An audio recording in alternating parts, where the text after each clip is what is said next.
नवी मुंबईत MIDC कडून झोपडपट्टी पुनर्विकासासंदर्भात काढण्यात आलेल्या टेंडरला नागरिकांनी जोरदार विरोध केला होता. या लढ्यात अमित मेडकर यांनी आक्रमक भूमिका घेत नागरिकांचा आवाज बुलंद केला. तुर्भे परिसरात जनजागृती मोहीम राबवत हा मुद्दा सातत्यानं पुढे आणण्यात आला. तसेच लोकनेते गणेश नाईक यांनी मुख्यमंत्री देवेंद्र फडणवीस यांच्याकडे ठाम भूमिका मांडत टेंडर रद्द करण्याची मागणी केली. या पाठपुराव्याला यश मिळत अखेर 16 मे 2026 रोजी MIDCनं संबंधित टेंडर रद्द केले. हा निर्णय म्हणजे कष्टकरी, गरीब आणि सर्वसामान्य नागरिकांच्या हक्काचा मोठा विजय असून अमित मेडकर यांच्या नेतृत्वाखाली लढलेल्या या आंदोलनाला यश मिळाल्याची भावना नागरिकांकडून व्यक्त होत आहे.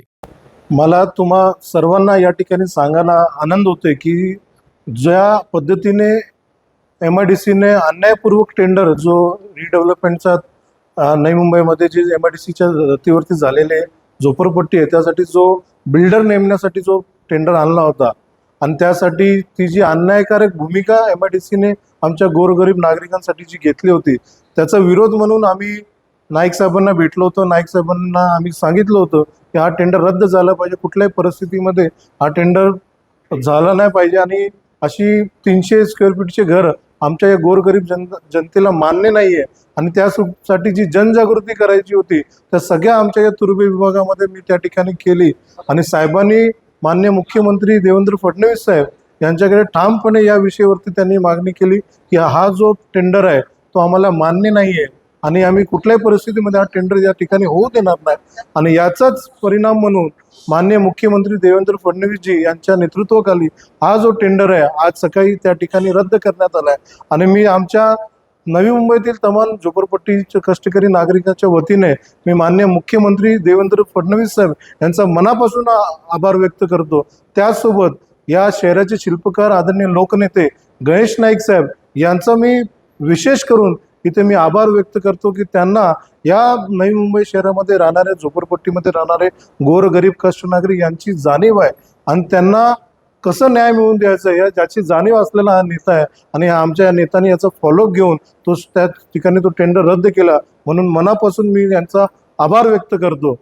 जसं आपल्याला माहीत आहे की राज्य शासनाने जो GR काढला महसूल आणि वन विभागाने त्याच्यामध्ये जे झोपडपट्टीमध्ये राहणारे 500 स्क्वेअर फीट पर्यंतचे घर आहेत त्यांची जो घर आहे घरच्या खालची ती जमीन आहे तर जमीन मालकी हक देण्याचा जो GR काढलाय तो GR आम्हाला फक्त त्या ठिकाणी मान्य आहे आणि आम्ही त्या GRचं स्वागत करतोय. या GR मुळे नक्कीच आमच्या गोरगरीब जनतेच्या जीवनामध्ये चांगले दिवस येणार आहेत. आज त्यांच्या जमिनी मालकी हक त्यांना मिळाला नाही, त्यांना जे त्यांचे घर आहेत ते आज G+2 G+3 झालेले आहेत, कुटुंब वाढलं आणि त्या अनुषंगाने त्यांनी ते घर बांधलेले आहेत आणि कुठेतरी त्यांना आज ते जमीन मालकी हक देऊन शासनाने एक चांगला लोक उपयोगी त्या ठिकाणी निर्णय त्या ठिकाणी घेतला आहे आणि त्या निर्णयाचा मी आमच्या झोपडपट्टीच्या नागरिकाच्या वतीने मी त्या ठिकाणी स्वागत करतो. आताच आम्ही जो घेऊन बसलो होतो आज गोरगरीब नागरिकांची जी आवाज आम्ही त्या ठिकाणी बुलंद केली आणि आम्ही या टेंडरला MIDCचा जो टेंडर काढलाय त्याला विरोध केला. आज त्या वरच्या पातळीवरती तो आमचा गोरगरीब नागरिकांचा आवाज गेला आणि त्या ठिकाणी तो टेंडर रद्द करावा लागला म्हणून मी आज हा जो विजय हा झोपडपट्टीमध्ये राहणारा कष्टकरी गोरगरीब नागरिकांचा विजय त्या ठिकाणी मला तुम्हाला सर्वांना सांगायचं आहे. आपकी आवाज आपकी खबर. जुड़े रहिए आवाज टुडे के साथ और सब्सक्राइब करना ना भूलें.